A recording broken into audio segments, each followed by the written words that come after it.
انہوں نے کہا جناب آپ کو ثبوت دینے پڑیں گے میری کرپشن کے اوپر. آپ نے ٹویٹ کر کے سب لوگوں کو بتا دیا, پوری خیبر پختونخوا کو, پورے پاکستان کو بتا دیا کہ میں کرپٹ ہوں, مجھے کرپشن کی وجہ سے نکالا گیا, میرے حلقے میں لوگ میرے ہیں, ووٹر میرے ہیں, میرے سپورٹر میرے ہیں, وہ مجھے کہتے ہیں کہ جناب آپ کو کرپشن کی بنیاد پہ نکالا گیا ہے وزارت سے. انہوں نے عدالت میں کہا کہ جناب ان کو کہیں ثبوت لے کے آئیں. 1 ارب روپے کا حد تک عزت کا دعویٰ. پھر نومبر 2017 میں جا کر دوبارہ قومی وطن پارٹی کے 2 اور ایم پی ایس کو وزیر لیا گیا خیبر پختونخوا کی وزارت میں, حکومت میں. وہ 2 وزیر تھے, تو سکندر حیات شیرپاؤ تھے اور دوسری خاتون تھی انیسہ زینب. اب جب 2 وزیر لیے گئے قومی وطن پارٹی سے, تو پھر تحریک انصاف کو اپنے ہی ایک وزیر کی قربانی دینی پڑ گئی تھی, مشتاق غنی کی. قربانی کیوں دینی پڑ گئی؟ کیونکہ قانون کے مطابق, آئین کے مطابق, آپ جو اسمبلی کی نشستیں ہوتی ہیں اس کا صرف 11% آپ وزارت میں, کابینہ میں رکھ سکتے ہیں. اور اگر ایک قومی وطن پارٹی کا ایم پی وزیر لیتے تو تعداد مکمل تھی, لیکن 2 لیے گئے تھے, اس لیے مشتاق غنی کی قربانی دینی پڑی. اور مشتاق غنی کو بعد میں special assistant to chief minister Khyber Pakhtunkhwa لگا دیا گیا, مقرر کر دیا گیا. اب جو بخت بیدار خان تھے وہ نہیں اس میں شامل تھے, یہ نومبر کی میں بات کر رہا ہوں, وہ شامل نہیں تھے اس میں. اب بڑی حیرت کی بات تھی کہ جب قومی وطن پارٹی کے 2 اور ایم پی ایس کو خیبر پختونخوا کی حکومت میں وزیر لے لیا گیا ہے, تو بخت بیدار خان کیوں نہیں اپنا جو حد تک عزت کا دعویٰ 1 ارب روپے کا واپس کیوں نہیں لے رہے؟ بڑی کوشش کی, تحریک انصاف کی طرف سے پوری کوشش ہوئی اور قومی وطن پارٹی کی طرف سے بھی کوشش ہوئی, لیکن وہ کوشش جس کو کوشش کہتے ہیں اس طرح کی نہیں تھی. کیونکہ قومی وطن پارٹی کے بھی مرکزی سربراہ اور پارلیمانی لیڈر سکندر حیات شیرپاؤ نے بھی کہا تھا کہ جناب ہمارے بندے کو نکال دیا گیا تھا. یہ کہہ کے نکالا کرپشن چارجز پہ کہ کرپٹ ہے, تو ہمیں آپ نے بتایا ہی نہیں, نہ اس کو بتایا وزیر جس کو نکالا گیا, نہ ہمیں بتایا گیا جس کی پارٹی سے اس کا تعلق ہے. اب اس کو کس طرح سے کہیں کہ حد تک عزت کا دعویٰ واپس لے لے؟ وہ لوگوں کو شکل نہیں دکھا سکتا, وہ کہتا رہتا ہے کہ میں نے تو حد تک عزت کا دعویٰ کیا. اب جس کی وجہ سے اس کی عزت بحال ہوئی آپ کہتے ہیں وہ واپس لیں. پھر بالآخر جا کے ایک جرگہ بنا. جرگے کی صدارت, سربراہی کس نے کی تھی؟ اس وقت کے خیبر پختونخوا تھے اسد کیسر, اس نے جرگے کی سربراہی کی. اور اس جرگے میں ایک اور اس وقت کے وزیر تھے شامل, محمود خان, جو بعد میں خیبر پختونخوا کے وزیر اعلیٰ بن گئے. پھر انہوں نے کیا, کچھ معاملات ہوتے ہیں جو جرگے میں طے کیے جاتے ہیں. پٹھانوں کی, پختونوں کی روایت رہی ہے کہ جرگے کا فیصلہ وہ لیتے ہیں. پھر جرگے کے فیصلے کی وجہ سے بخت بیدار خان نے 1 ارب روپے کا حد تک عزت کا دعویٰ جو زمان پاک کے رہائشی پہ کیا گیا تھا, اور ہر ایک پیشی میں وہ بلاتا رہا, جج بلاتے رہے, زمان پاک کا رہائشی نہیں گیا. پھر اسی طرح سے جولائی 2015 میں خیبر پختونخوا کی حکومت میں شامل ایک تحریک انصاف کے اپنے وزیر ضیاء اللہ افریدی کو فارغ کر دیا گیا. کرپٹ ہے, وہ قدرتی وسائل اور معدنیات کا وزیر تھا, کرپشن کے چارجز آ گئے. اس نے پہلے تو یہ کہا کہ جناب چونکہ میں پرویز خٹک مجھ سے خوش نہیں تھا. خوش نہ ہونے کی وجہ اس نے یہ بتائی کہ جناب میں جو معدنیات کا وزارت میرے پاس ہے, تو میں نے کوئی کیسز کیے ہیں ان لوگوں پہ, سرکاری افسران پہ, معدنیات محکمے کے افسران پہ, اور ان لوگوں پہ جو معدنیات کا کاروبار کرتے ہیں, معدنیات کی کمپنیز ہیں, میں نے ان پہ پرچے کیے, 97 پرچے کیے. ان میں سے مانکی شریف جو کہ پرویز خٹک صاحب کا علاقہ ہے, وہاں سے تعلق تھا, تو پرویز خٹک صاحب مجھ سے اس لیے ناراض ہوئے اور اسی وجہ سے مجھے نکالا گیا. پھر اس کے بعد ایک اور کہانی نکلی, جو دائیں بائیں سے کہانیاں نہیں نکلتی ایسے موقع پہ, وہ کہانیاں نکلی جس میں ایک چینی معدنیات کی کمپنی تھی, اس کے ایک پاکستانی کنٹری ہیڈ تھا, اس نے الزام لگایا کہ جناب یہ پیسے مانگتا ہے.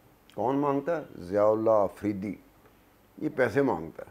اور ایک سارا پیسے جو ہیں, اس کا سارا ریکارڈ جو ہے وہ تحریک انصاف کے ایک اس وقت کے جو ہائی کمان میں ایک شخص تھا, جس نے ابھی ریسنٹلی تحریک انصاف کو خیر بات کہا ہے, سیف اللہ نیازی کا اس نے نام لیا, کہ سیف اللہ نیازی کے گھر میں سارا ریکارڈ پڑا ہوتا ہے. یعنی کہ وزیر معدنیات ہے وہ خیبر پختونخوا کا, لیکن ریکارڈ اس کا سارا سیف اللہ نیازی کے پاس ہوتا ہے۔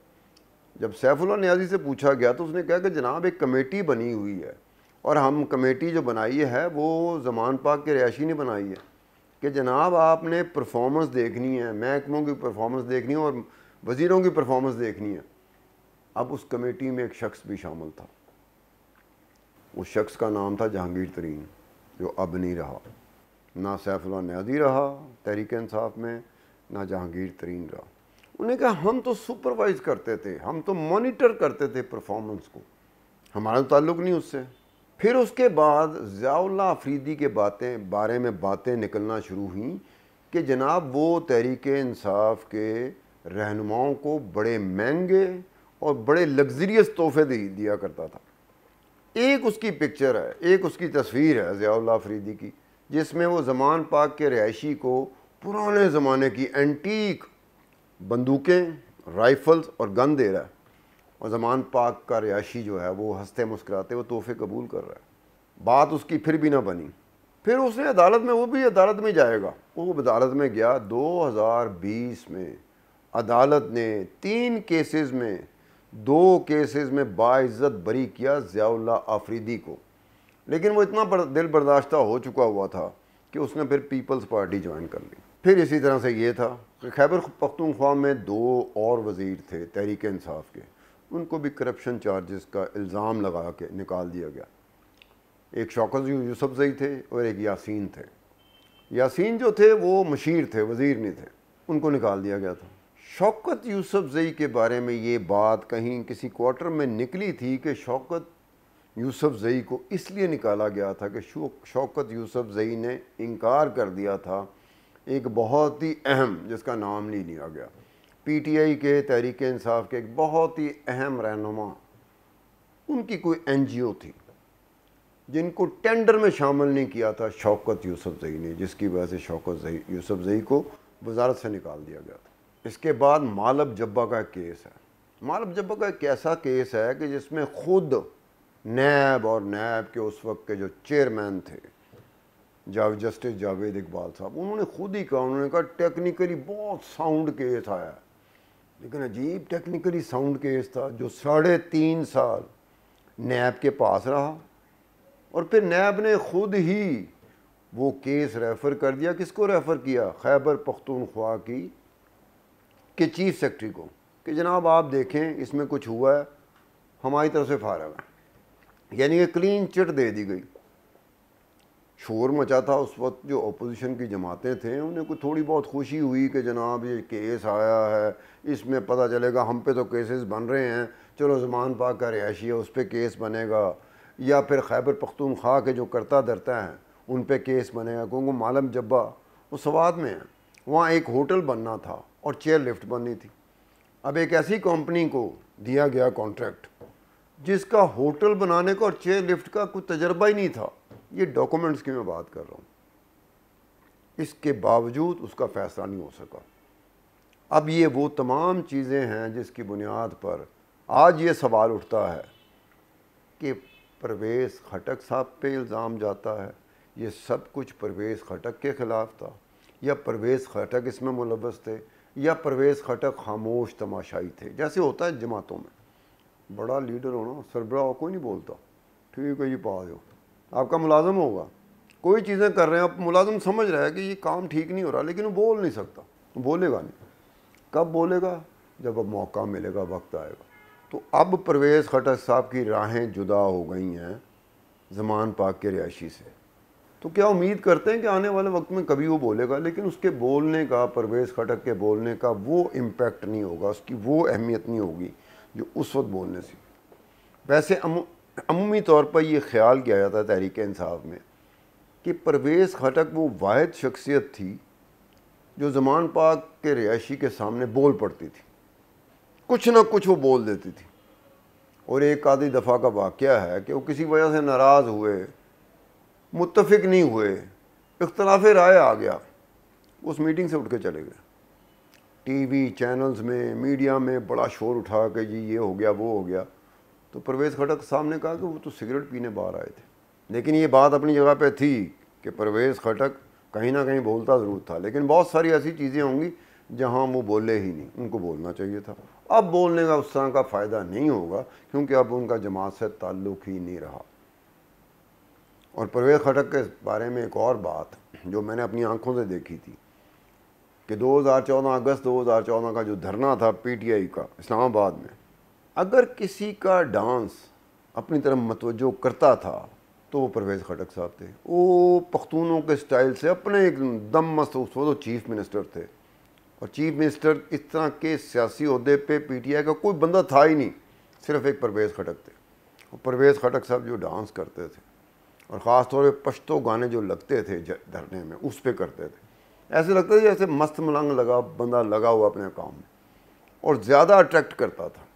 اب یہ آنے والا وقت ہی بتائے گا کہ پرویز خٹک ٹھیک تھا، ٹھیک ہے اور ٹھیک رہے گا، یا زمان پاک کا رہائشی ٹھیک تھا، ٹھیک ہے اور ٹھیک رہے گا۔ اس کے ساتھ ہی عبدالستار خان کو اجازت دیجیے۔ خدا حافظ۔